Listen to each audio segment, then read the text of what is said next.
Exam capsule.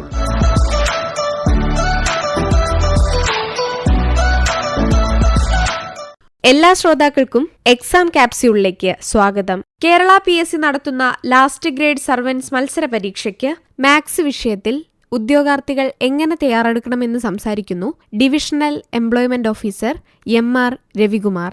Last grade പരീക്ഷയിൽ ഇന്ന് നമ്മൾ ചർച്ച ചെയ്യുന്ന ഭാഗം ലഘുഗണിതവുമായി ബന്ധപ്പെട്ടതാണ്.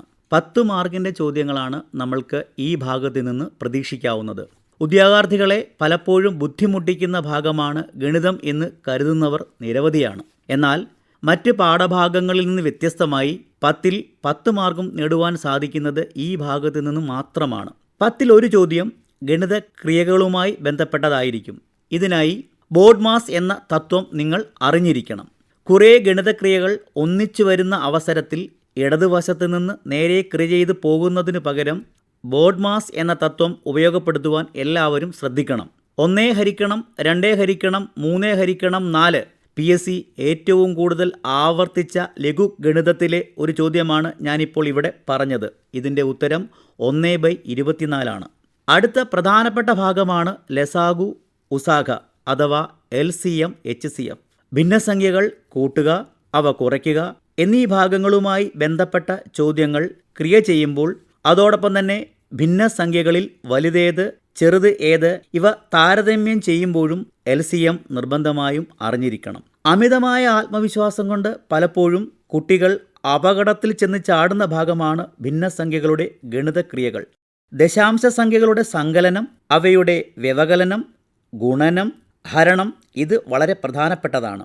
ക്രിയ ചെയ്യുമ്പോൾ ഒരു സ്ഥാനം മാറിയാണ് 0 ദശാംശ സംഖ്യയോ ചേർക്കുന്നത് എങ്കിൽ ഉത്തരം തന്നെ മാറിപ്പോകും. മറ്റൊരു പ്രധാനപ്പെട്ട കാര്യം തന്നിരിക്കുന്ന ഒരു ചോയ്സ് ഇവയൊന്നുമല്ല എന്നതായാൽ അത് പലപ്പോഴും ആശയക്കുഴപ്പം സൃഷ്ടിക്കുവാൻ സാധ്യതയുണ്ട്. നമ്മൾ ചെയ്തു കഴിഞ്ഞിട്ട് വിവിധ ചോയ്സിലേക്ക് നോക്കുമ്പോൾ ഇവയൊന്നുമല്ല എന്നതാണ് ഉത്തരമായി വരുന്നത് എങ്കിൽ നമ്മൾ ഒരിക്കൽ കൂടി ആ ചോദ്യം ആവർത്തിക്കുവാനുള്ള സാധ്യത വളരെ കൂടുതലാണ്. 10 ചോദ്യങ്ങളിൽ 2 or 3 എണ്ണം ശതമാനം, ലാഭം, നഷ്ടം ഇവയുമായി ബന്ധപ്പെട്ടതായിരിക്കും. ഇവിടെ നിങ്ങൾ ലാഭശതമാനം, നഷ്ടശതമാനം അനുബന്ധമായിട്ടുള്ളവ കണ്ടുപിടിക്കുന്നതിന് സമവാക്യം നിർബന്ധമായും ഹൃദിസ്ഥമായിരിക്കണം.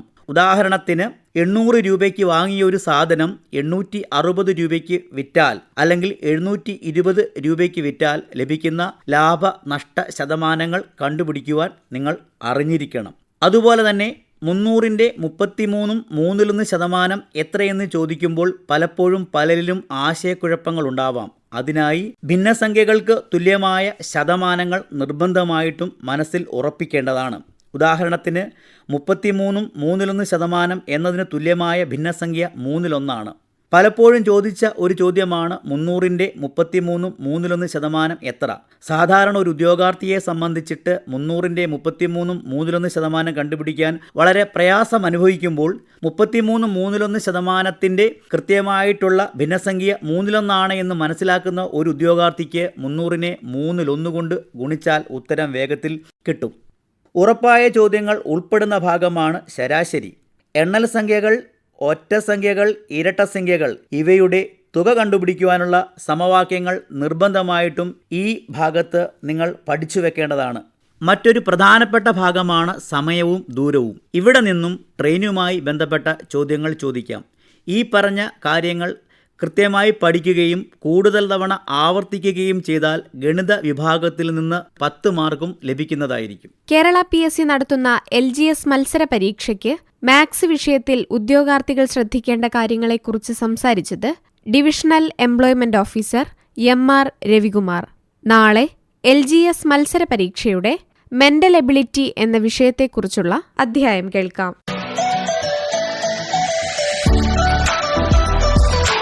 Exam capsule.